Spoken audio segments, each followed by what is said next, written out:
Good morning, students. So now we'll discuss the remaining part of the experiment, that is determination of the hardness of water sample. So now already in the last session we have covered the two steps of the procedure. That is first, that is preparation of the calcium chloride solution or standard calcium chloride solution, and the second step is the determination of the concentration of the supplied EDTA solution. त्यालाच आपण काय म्हणतो, standardization of the supplied EDTA solution. So now the third step that we are going to discuss here, that is in the third step we will discuss how to exactly determine the hardness of the water sample. How to exactly determine the hardness of the water sample.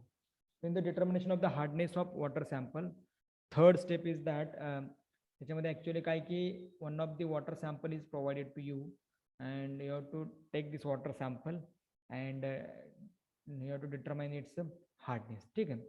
तर next step is determination of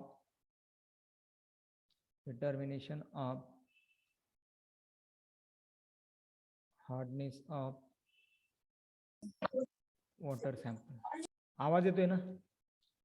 M I audible? आवाज येतोय का माझा? Clear आहे का आवाज? Yes, sir. ठीक आहे.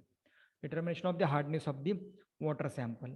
तर याच्यामध्ये जनरली काय करायचं आहे, around 20 to 30 ml of fresh water sample you have to take. 20 to 30 ml fresh water sample. Now transfer this fresh water sample in the dilution flask. तर डायल्युशन फ्लास्क असेल, तुम्ही बघितलं ऑलरेडी. त्या डायल्युशन फ्लास्कमध्ये काय करायचं, ते फ्रेश वॉटर सॅम्पल जे आहे ते ट्रान्सफर करायचं आहे आणि dilute this fresh water sample up to the mark with the distilled water. So now you are ready with the solution which is required for the determination of the hardness of water.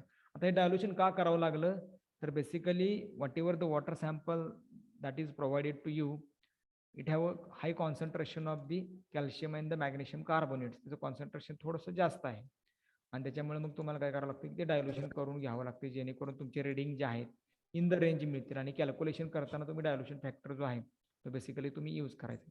Now transfer this diluted solution in a one of the 250 ml beaker.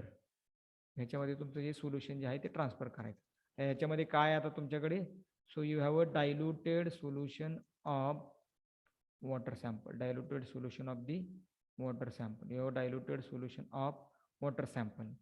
So now the next step is the pipette out.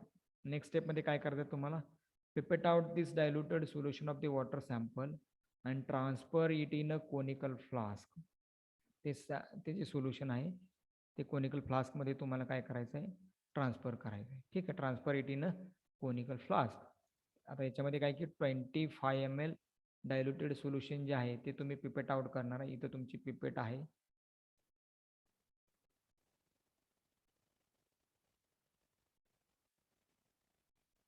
Okay, you have pipette 25 ml capacity. 25 ml कपॅसिटीची एक pipette असेल आणि मग ते तुम्ही pipette out करताय and transfer this solution in a conical flask. तर हे conical फ्लास्कमध्ये transfer करताय. आता तुमच्या कोनिकल फ्लास्कमध्ये काय काय बघा. So now in your conical flask there will be 25 ml diluted water sample. 25 ml diluted water sample ज्याचं तुम्हाला हार्डनेस डिटरमाइन करायचं आहे. then it contains again add 5 ml of or again add a 5 ml of buffer solution. Again add 5 ml of buffer solution of pH 10 plus in it just पाठीमागे जे experiment केला ते तसंच असणार आहे बघा. प्लस ॲड काय करावं लागणार याच्यामध्ये, बफर सोल्युशन ॲड केलं. नाव ॲड पिंच ऑफ इरिओक्रोम प्लॅक्टिव indicator. So same thing will get happen here. So as soon as you add pinch of indicator, then the color of the solution which is present in the conical flask, it will become wine red. So now titrate the solution with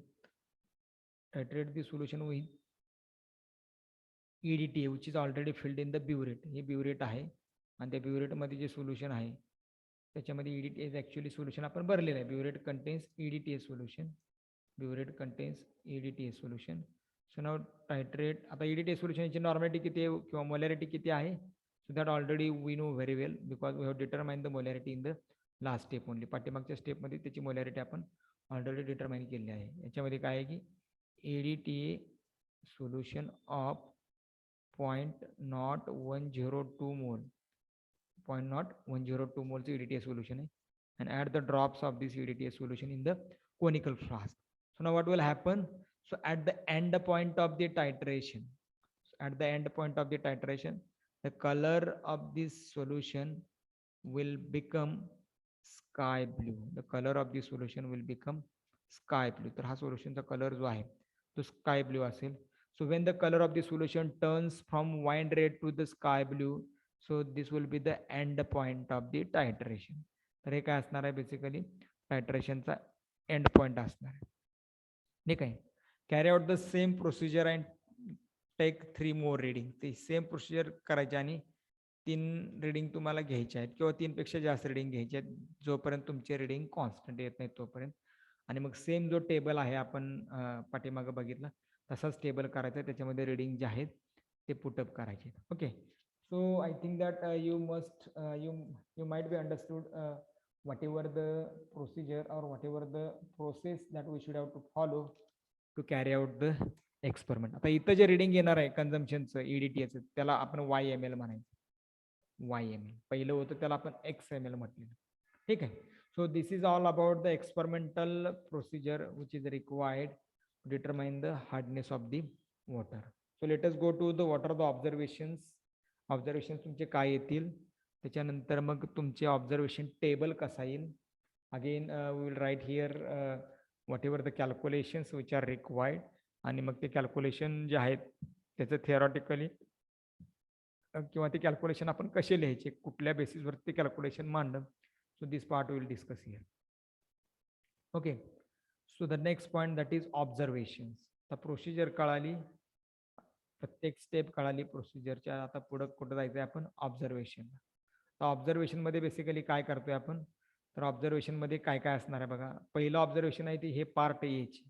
part A म्हणजे काय हो, इथं आपण केलं होतं preparation of the standard solution. Preparation of the standard solution of calcium chloride.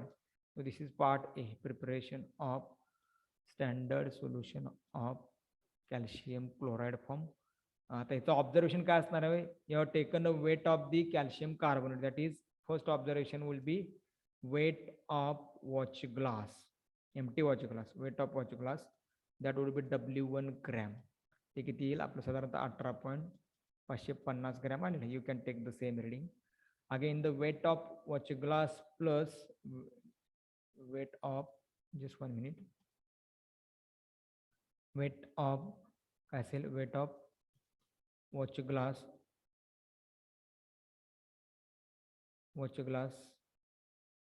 just 1 minute, weight of watch glass plus काय असणार आहे पॉईंट. आता हे 0.250 आपण ऍक्च्युअली टाकलेलं आहे, मोजून टाकलेलं आहे. म्हणजे जनरली काय करायचं तुम्हाला टेर करायचं आहे खरं तर. लिहिताना आपण असलो 1.250 ग्रॅम ऑफ कॅल्शियम कार्बोनेट. हे किती येणार, हे W2 येणार आहे.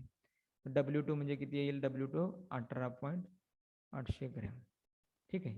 आणि थर्ड काय असेल की net weight of calcium carbonate. Net weight of calcium carbonate taken. So that would be W. W is equal to W2 minus W1 is equal to 18.800 minus 18.500. So that would be 0.250 gram. 0.250 gram हे actually तुम्ही calcium carbonate घेतलं. Calcium carbonate. If you want to write this in kg, then we can write as it is 0.250 into 10⁻³ kg of the calcium carbonate. Okay. So this is about the observations of the first step. हे पहिल्या स्टेपचे observation झाले. Now let us go to the observations of step B and the step C. Step B आणि step C observation सेमच आहेत, फक्त एकच फरक आहे. तेवढं आपण इथं ॲक्च्युअली काय करूया की डिस्कस करूया. Okay. So in the step B, पहिल्यांदा आपण स्टेप बी मध्ये बघूया की काय काय ऑब्झर्वेशन असणार आहे. What is in burette. In burette, what is in burette. Then second, what is by pipette? By pipette. Okay. Then what is the indicator? Indicator. आणि fourth observation is end point. End point. ठीक आहे. आता actually आपण बी आणि C साठी वेगवेगळं बघूया. पहिल्यांदा बी साठी ऑब्झर्वेशन काय असणार आहे हो? इन द ब्युरेट काय असेल हो बी साठी? In the burette yes there is a standard solution of calcium chloride. हे ब्युरेटने घेता ना तुम्ही, बरोबर? हे ब्युरेटने घेता. ओके. किंवा आपण याला इन कोनिकल फ्लास्क म्हणू शकतो. इन कोनिकल फ्लास्कमध्ये काय काय असेल हे पूर्णच लिहिता येईल आपल्याला. इन सॉरी ब्युरेटमध्ये ते नसणार आहे. ब्युरेटमध्ये EDTA भरलेलं असणार आहे. Sorry, just 1 minute. इथं बाय पिपेटच्या ठिकाणी आपण काय करूया? कोनिकल फ्लास्क लिहूया. बाय पिपेटावर इथं आपण म्हणूया conical flask. In conical flask. By पिपेटावर इन कोनिकल फ्लास्क असं म्हणू शकतो. म्हणजे सगळं लिहिता येईल आपल्याला. पिपेटनं फक्त एकच गोष्ट घेतो आपण, त्याच्यामुळं इन कोनिकल फ्लास्क लिहा. इन ब्युरेट काय असेल हो? There is a supplied EDTA solution. Supplied EDTA solution. We don't know exact normality, त्यामुळे ते नॉर्मॅलिटी मी लिहिलेली नाही. हे फक्त बी साठीच आहे, लक्षात घ्या. पार्ट बी. पार्ट बी काय हो? Standardization of EDTA. Standardization of EDTA त्याचे ऑब्झर्वेशन्स आहेत. ओके. सो बाय पिपेट काय केलं? 25 ml of diluted solution of calcium chloride. Diluted solution of the calcium chloride plus काय असेल याच्यामध्ये आणखी? Yes, buffer. 5 ml of buffer solution. 5 ml of buffer solution of pH 10 हे असणार आहे. ठीक आहे. सो इंडिकेटर काय असेल हो तुमचा? Eriochrome black T. Eriochrome black T, और we can shortly say as eriochrome black T, EBT. तर त्याला आपण EBT म्हणतो. सो एंड पॉइंट काय असेल? Wine red to sky blue. Wine red to sky blue. So these are the observations for the step second. Step second जे आहे त्याच्या observation जे आहे ते असे येणार आहेत. ठीक आहे. So now what would be the observations for the step third? C म्हणजे काय? Determination of the hardness of water sample. Determination of hardness of water sample. तर हे असणार आहे. आता इथं काय असेल मग ब्युरेटमध्ये? इथं सोल्युशन असणार आहे. कुठलं? झेड नॉर्मल, म्हणजे आपण नॉर्मॅलिटी काढलेली आहे ते सोल्युशन असणार. Z normal EDTA solution. Z normal म्हणजे नॉर्मॅलिटी तुम्ही कॅल्क्युलेट केली, किंवा N1 नॉर्मल EDTA सोल्युशन जे तुम्ही आता घेतली N1 V1 N2 V2 न कॅल्क्युलेट केलेली. Then by pipette. आता इथं काय बघा? Instead of the diluted calcium carbonate इथं काय असणार आहे? Diluted water sample. इथं काय असेल? Diluted water sample. म्हणजे चेंज जो आहे तो चेंज बघा काय आहे. So here we should write diluted water sample. ठीक आहे. Remaining things are same in both observation. तर दोन्ही मध्ये सगळ्या बाकीच्या ज्या गोष्टी आहेत ते सेम असणार आहे. लक्षात आलं? इन ब्युरेट काय असेल? Z normal EDTA solution. By pipette किंवा in the conical flask 25 ml diluted water sample. Again 5 ml of the buffer solution of pH 10.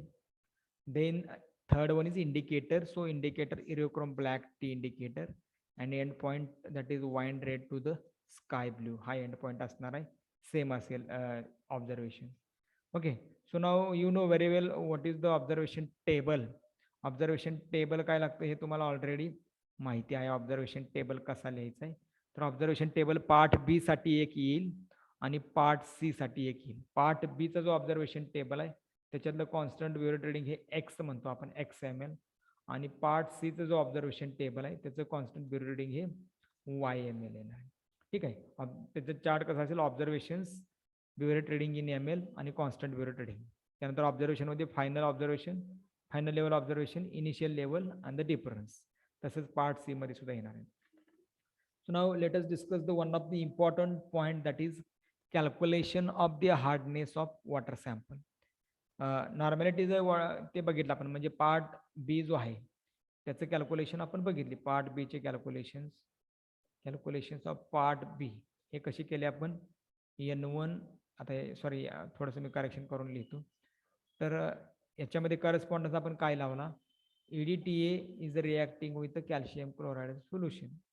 CaCl2. They are corresponding to each other, okay, equivalent to each other. आणि मग काय झालं, EDTA जे molarity आहे M1V1 is equal to M2V2 घेतलेले आहे. M1V1 is equal to M2V2. तर M1 काय की हे ॲक्च्युली तुम्हाला डिटरमाइन करायचे molarity of the EDTA that you are going to determine. Okay, M1 म्हणजेच काय की M1 is equal to M2V2 divided by V1. तर M2 काय, it is the molarity of calcium chloride. It is the molarity of calcium chloride. तर ते तुम्ही already काढलेली आहे. Molarity of calcium chloride that already you know very well. तर ती जी molarity आहे तर ती बेसिकली कशी आहे, तर जनरली 0.01 मोलरचं सोल्युशन तुम्ही बनवलेलं आहे. ठीक आहे. इंटू याचं व्हॉल्यूम किती आले, 24.5 समथिंग तुम्हाला आलं होतं ब्युरोट्रेडिंग XML जे होतं. त्यांनी हे V1 जे आहे EDTAचं व्हॉल्यूम सॉरी हे 24.5 आले आणि कॅल्शियम क्लोराईडचं जे सोल्युशन आहे हे पिपेटनं तुम्ही घेतलेलं होतं 25 ml. ओके, तर taken this by pipette 25 ml. याचं जर कॅल्क्युलेशन केलं तर 0.102 मोलर हे एवढं ॲक्च्युली EDTAचं सोल्युशन जे आहे त्याची मोलॅरिटी तुम्हाला येणार आहे. याला आपण झेड म्हणूया. Okay, so the part C calculation of the hardness of the water. तर सी असेल की calculation of hardness of water sample. Hardness of water sample. आता बघा हे कॅल्क्युलेशन्स जे आहेत आपण कुठल्या बेसिसवरती करतो कॅल्क्युलेशन्स. सगळ्यात पहिले काय की calculations are according to the law of mole proportion. According to the law of mole proportion. आता लॉ ऑफ मोल प्रपोर्शन म्हणजे काय की एक केमिकल दुसऱ्या केमिकल बरोबर रिॲक्ट होताना किती मोल प्रपोर्शनमध्ये रिॲक्ट होतं किंवा किती इक्वलंट प्रपोर्शनमध्ये रिॲक्ट होतं. आता इथं बघा काय होतं की जनरली मेटल आयन म्हणजे कॅल्शियम आणि मॅग्नेशियम एका मेटल आयनला एकच EDTA लागतो ॲक्च्युली कॉम्प्लेक्स तयार करायला. One metal ion forms only a single complex. Just minute. Okay, one metal ion forms what happen. Screen दिसते तुम्हाला ॲक्च्युली.